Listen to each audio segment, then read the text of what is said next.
بھی کافر ڈکلیئر کیا گیا. نوشین سعید جنہوں نے ہمارے ساتھ ایبسٹین کیا گیا مسلم لیگ کیو سے, ان کو بھی کافر ڈکلیئر کیا گیا. تو پھر قرار دیجئے ہمیں کافر اور کہیے کہ ہم کافر ہیں, یا پھر رولنگ دیجئے. خدا کے لیے آپ کسٹوڈین ہیں اس پارلیمنٹ کے. آج ہمارے عقیدے پر تلوار چلائی گئی ہے, کل تک تو ہمارے گلے کاٹے جا رہے تھے. آج مناظ القوم اس پارلیمنٹ کی توہین کی گئی. استحقاق کا مسئلہ ہے اس پارلیمنٹ کے. آپ کا فرض منصب ہی ہے, آپ کسٹوڈین ہیں اس پارلیمنٹ کے, آپ کو اس پر رولنگ دینی ہوگی جناب ڈپٹی اسپیکر, ورنہ دنیا حیرت میں ہوگی, لوگوں کے حوصلے بہت بڑھ جائیں گے. صورتحال بگڑتی چلی جا رہی ہے. ہمیں کسی سے سرٹیفکیٹ کی ضرورت نہیں ہے کہ ہم مسلمان ہیں, کسی سے سرٹیفکیٹ کی ضرورت نہیں ہے, کیونکہ میرے جد حضرت محمد مصطفیٰ صلی اللہ علیہ وآلہ وسلم کی تو یہ حدیث ہے کہ اگر کوئی کافر بھی اپنے آپ کو مسلمان کہے تو مان لو, کیونکہ غیب کا علم صرف خدا اور میرے جد کو تھا. مگر وہ تمام مسلمان جو دوسرے مسلمانوں کو کافر کہیں, ان کے بارے میں شریعت کیا کہتی ہے؟ کیا کہتی ہے ان کے بارے میں شریعت جو دوسرے مسلمانوں کو کافر کہیں؟ جناب ڈیپٹی اسپیکر, اسلام ایک گلدستہ ہے مختلف مکاتب ہائے فکر کا. لوگوں کے درمیان اختلافات ہیں مگر فروعی ہیں, اصول پر کوئی اختلاف نہیں ہے. اسلام کے دائرے میں داخل ہونے کا سرٹیفکیٹ صرف اور صرف 2 جملوں سے ملتا ہے, اور وہ 2 جملے ہیں لا الہ الا اللہ محمد الرسول اللہ صلی اللہ علیہ وآلہ وسلم. اور جو یہ کہہ دے, چاہے زبان سے نہ کہے, دل میں ہی سمجھ لے, اس کو مسلمانوں کی ٹیریٹری میں داخل ہونے کا اختیار حاصل ہے, اور کوئی اس سے نہیں چھین سکتا. کیونکہ غیب کا حال یا تو میرے اللہ کو پتا ہے یا میرے جد نبی کریم صلی اللہ علیہ وآلہ وسلم کو پتا ہے. کسی کو یہ حق حاصل نہیں ہے کہ وہ کافر کہے. مگر یہاں تو تماشا بنا لیا گیا, تماشا بنا لیا گیا, مذاق اڑایا گیا ہمیں کافر کہہ کر. ٹھیک ہے, اگر آپ یہ سمجھتے ہیں, اگر آپ جیسے مسلمان ہوتے ہیں, تو پھر بہت سارے لوگ یہ سوچنے پر مجبور ہو رہے ہیں کہ ہم کافر ہی بہتر ہیں. اگر مسلمان آپ جیسا ہوتا ہے جو کوڑے مارتا ہے سڑکوں پر عورتوں کو لٹا کر, جو گلے کاٹتا ہے, جو اذیت ناک سزائیں دیتا ہے, اگر آپ جیسے مسلمان ہیں تو پھر ٹھیک ہے, بہت سارے کافر ہونا ہی پسند کریں گے. مگر آپ کو رولنگ دینا ہوگی جناب ڈپٹی اسپیکر. پارلیمنٹ کا احترام, جناب صدر پاکستان نے کہا کہ ہم پارلیمنٹ کا احترام کرتے ہیں. خدا کے لیے کہنے سے کچھ نہیں ہوگا, صدر مملکت تو براڈر گائیڈ لائنز دے سکتے ہیں. یہ حکومت کی ذمہ داری ہے کہ پارلیمنٹ کے احترام کو یقینی بنائے, وگرنہ تو پھر کوئی بھی اٹھ کر پارلیمنٹ کی شان میں ہرجہ سرائی کر سکتا ہے, اور اس کی ہرگز اجازت نہیں دی جا سکتی. جناب ڈپٹی اسپیکر, صدر پاکستان کی تقریر کا دوسرا اہم نقطہ جس کو میں سمجھتا ہوں وہ ہے بلوچستان. بلوچستان کے بارے میں صدر مملکت فرماتے ہیں اپنی تقریر میں کہ ہمیں وفاقی اکائیوں کو باہمی طور پر قریب لانے کے جذبے کے تحت کام کرنے کی ضرورت ہے. تمام سیاسی جماعتوں پر مشتمل اس کمیٹی کو بلوچستان کے دیرینہ مسائل کے حل کے لیے سفارشات مرتب کرنی چاہیے. میری خواہش ہے کہ پارلیمنٹ بلوچستان کے لیے ایسی پالیسی بنائے جو دیر پا اور صوبے کے عوام کے لیے قابل قبول ہو. انہیں آٹونمی ود ان بریکٹ خود مختاری دی جائے. اور کیسی خود مختاری صدر صاحب نے فرمایا ہے, انہیں خود مختاری دی جائے جس کا مطالبہ وہ 60 سالوں سے کرتے چلے آ رہے ہیں. جناب ڈیپٹی اسپیکر, ہمارے ملک کے حالات کوئی بہت زیادہ خوشگوار نہیں ہے.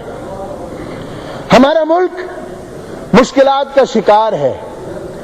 بیرونی دباؤ ایک طرف, ہمارے اندرونی دباؤ کی دلدل ہمیں اس طریقے سے نگلتی جا رہی ہے کہ آہستہ آہستہ آہستہ آہستہ ہمارا جسم اس میں دھستا چلا جا رہا ہے۔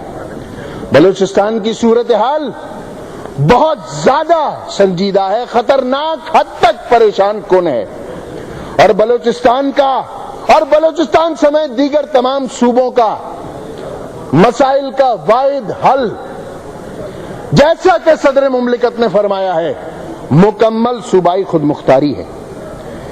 جناب ڈپٹی اسپیکر، بلوچستان میں 3 قوم پرست رہنماؤں کو شہید کیا گیا۔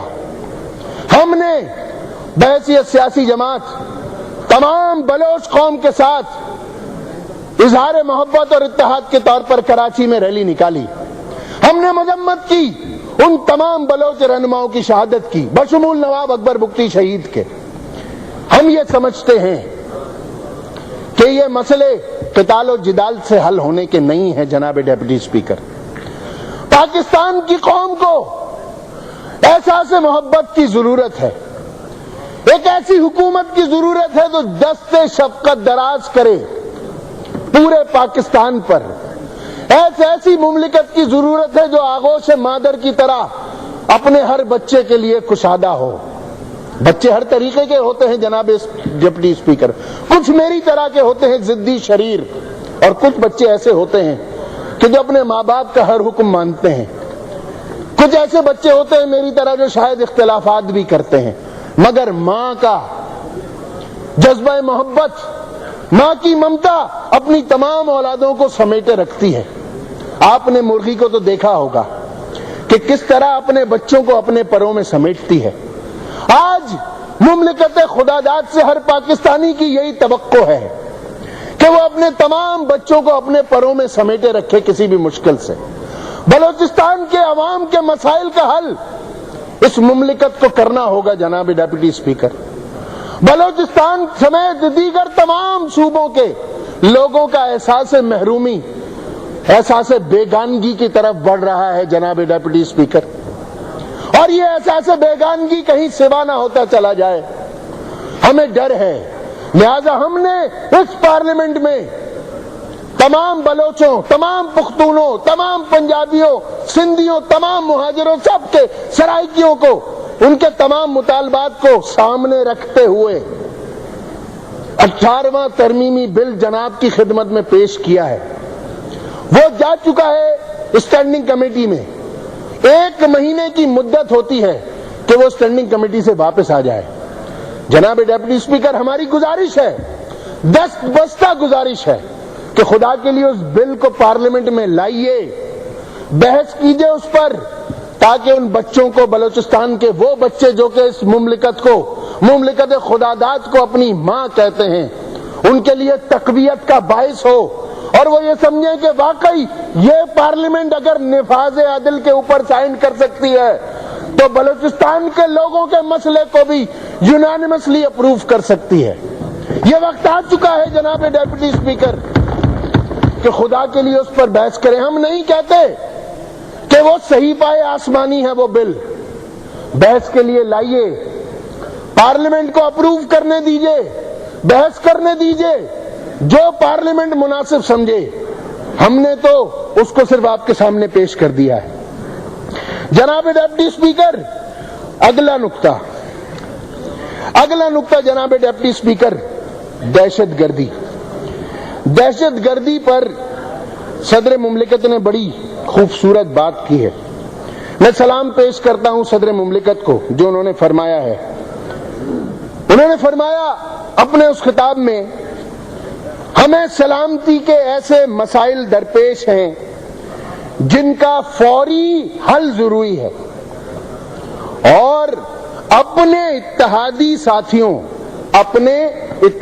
ساتھیوں کے مشورے سے حکومت نے ایک سہجتی حکمت عملی ترتیب دی ہے۔